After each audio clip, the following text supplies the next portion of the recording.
What up, Laker Nation? You here with your boy Kareem, aka Mr. 100 Likes. How you guys doing? Wow. Let's get to it. Let's get to it, man. Yo, it's so much biasness against the Lakers, man. We gonna get into it right now, man. Let's get into it, man. I want you guys to judge. Let's talk about today. Kevin Durant, to what he is today.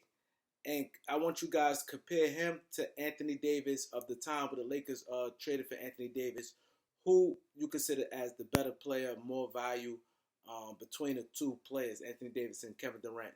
What sparked this video? I'm seeing a lot of different analysts praising so much, glorifying Golden State Warriors package. Talk about, oh, they have a bundle of young guys. They're talking about James Wiseman, a guy who didn't even play all year, and when he did play, he was mediocre. Kaminga, a guy that really ain't show much in the NBA, had little spurts. Moody, another guy who didn't show much, who had little something, not didn't show very little in the couple years he's been in the league. And then you have Jordan Poole, a guy that played well and was solid all year. So they bundle of young guys, how good these young guys is, and how much they talk about these young guys. And for Kevin Durant, that's why I want to ask you guys, what's his value is today? And Golden State they were saying they would have the best package. I know they would have to include Wiggins because his salary and to make it match. But I'm just want to get into that real quick because I can't really, it's hard to really put Wiggins because he's more of the veteran guy. He's not old, like 28, but they talk more about the young guys, how much, these guys is. And to me, the only one who really out the group who really played well, he has a lot of flaws. He's just a one-way pony, if you ask me, is Jordan Poole. But I ain't even going to get into Jordan Poole right now. Now, like I said, the time to trade, all you hear how LeBron James, Rich Paul, and Anthony Davis holding New Orleans hostage is not right. There was a lot of foul play. A lot of people were screaming foul play. They didn't like how it was done. New Orleans being forced to take a bad deal. They said New Orleans was forced to basically take a bad deal, and there's plenty of other deals is much better than what the Lakers can give. Now, Davis said the Knicks deal, and the Knicks really, what young players the Knicks had at the time. Now, this prior before they had R.J. Barrett, that that's the same year, the same draft, and they was like, oh, Knicks might could get number one pick. Nobody don't know what the same way the Lakers got the fourth pick that draft. Nobody know what happened. So I'm not even going to talk about the picks. Let's just talk about the players. Now, these guys, they so much destroyed the Lakers guys, right?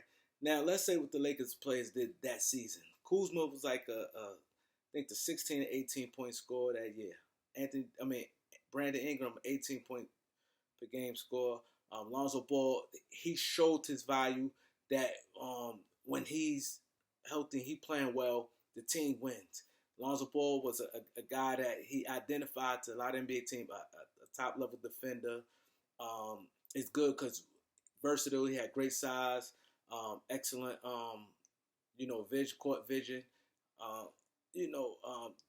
decent athleticism. He was a guy that, pure point guard that you could pair him with a lot of different guys, smaller guys.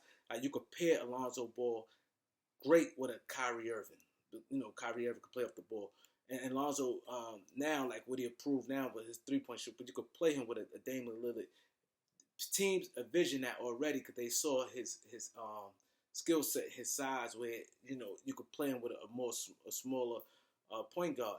So you saw what Lonzo Ball was at the time, and let's go Josh Hart, a high level role player. He had tremendous games, a lot of double doubles with the Lakers that season, and he showed that he's a high end role player. The team saw that already, him in his early career. And at the time was Zubac. Now Zubac was a good center, was coming along real good. Him and LeBron had great chemistry before they made the trade. And a lot of people talked about that. But it's funny that package there, all them guys, now we're not even counting the draft picks. all them guys there is nothing, and those guys was way more accomplished than the guys the Golden State Warriors had. Now, you say potential. Them guys had Lonzo with the second pick, Ingram with the second pick, Kuzma came out the gate, averaged 16 points his rookie year. Josh Hart was a double-figure scorer, a good guy, great guy, come off the bench.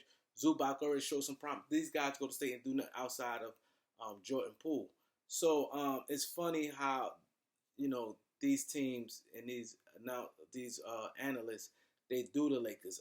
And the minute Zubac was doo-doo to a lot of people, and then the minute he got traded to the Clippers, he the best thing since sliced bread. See, that's the bull crap. Now, they talk how good the young guys on the Lakers, they all got good contracts and they flourishing.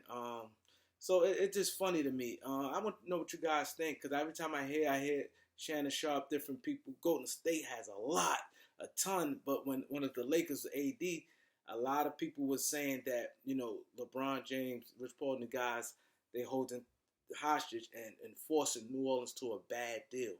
And look at that deal now, it's tremendous for New Orleans. So I want to know what you guys think. If this is something that's on my mind, like, subscribe, definitely hit that Cash App. Definitely hit that Cash App. It's in the description. $ KAREEMLOUALLEN in the description. Hit that Cash App. We want to roll to 5,000. We got to get the 5,000 by next Saturday, my birthday. So if you want your boy to get the 5,000, we got a cash giveaway if we get the 5,000 by next Saturday. Let's hit that subscribe button. Peace.